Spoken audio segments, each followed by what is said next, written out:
Mainit na pinag-uusapan ngayon ang nangyaring pamamaril ng dalawang minor de edad sa mga kapwa nila estudyante sa loob ng San Jose National High School sa Tacloban City. Lumalabas sa inisyal na investigasyon ng mga pulis na planado umano ng dalawang estudyante ang kanilang pag-atake. At para sa iba pang karagdagang detalye, makakausap natin ngayong umaga si Police Lieutenant Colonel Annalisa Armeza, ang Chief at Spokesperson ng Regional Public Information Office, Police Regional Office A. Magandang umaga po, Colonel Armeza. Maraming salamat po sa inyong pagpapaunlak sa amin ngayong umaga. Yes, ma'am. Magandang umaga po sa inyo. Ma'am, ano po ang development sa isinasagawa nating investigation sa nangyaring pamamaril sa loob ng San Jose National High School? Ano po yung mga anggulo na tinitingnan ngayon ng pulisya po? Yes, ma'am. As an update, kagabi po ay na-file na po through inquest proceedings ang criminal complaint against dun sa isang CACL age 15, 1 day and above. Okay. Ulitin natin, na-file na ang kaso doon sa dalawang suspect na estudyante. Sa isang CACL lang po, ma'am. Isa pa lang po. Na Okay. above 15.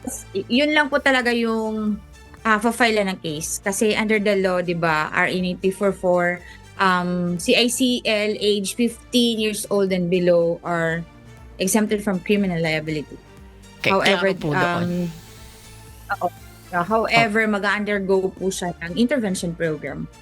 Opo, klaro tayo doon. Ma'am, following the incident, ano yung mga adjustment na ipinatutupad ng PNP Region 8 in terms of deployment ng mga police para syempre doon sa security ng mga paaralan?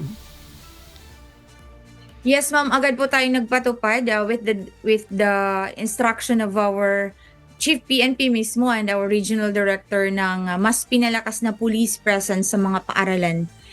That is to include our foot patrols, mobile patrols, and coordination sa parents, teachers, and the local government units.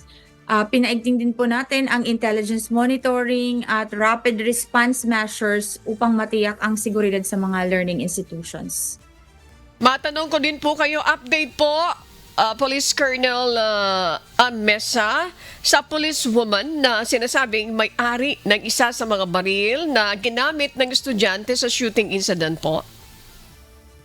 Yes, ma'am. At present ay ongoing ang administrative investigation sa kanya for determination of liability.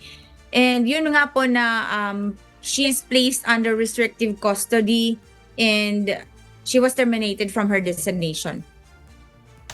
Okay, again, following the incident, ano ang inyong mensahe sa kapwa-pulis in terms po sa pag-aalaga ng armas?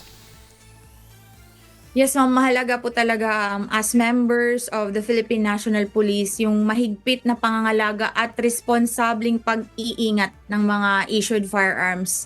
And, pagsunod sa mga standard operating procedures para maiwasan ang anumang panganib na pwedeng magdulot sa paggamit ng, baril. It is very important yung proper safekeeping and care and custody ng issued firearms.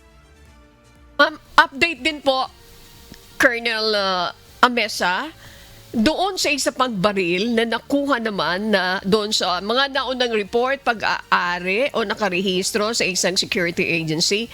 Any update on this, ma'am? Ganun pa rin po, ma'am, kasi patuloy po yun sa ginagawang investigation na to determine the facts how the firearm was put into the possession of the other CACL. Okay. Ma'am, matanong ko din po kayo. Base sa ground right now, sabi nyo nga po, pinaigting ang pagbabantay diyan sa eskwelahan na yan. May we know kung ano yung atmosphere right now on the ground? Yan, ma'am. Walang tao po ngayon, no, kasi suspended ang klase. And yung nandyan pa rin yung fear ng mga students na yung nakatira sa malapit sa school and also yung mga parents. Yan po na yung sinisiguro natin na with our increased police visibility and our foot patrol, our mobile patrol, ma-assure sila na the Philippine National Police is here to, maintain peace and order sa area na yan. Ma'am, balikan ko yung may-ari ng baril na isang kabaro ninyo po. Mayroon na ba siyang initial statement na inilabas sa inyo? At kung pwedeng maipagbagay alam na sa inyo pong pagkakataon, ano pong binabanggit niya, ma'am? Yun po na she submitted herself for investigation.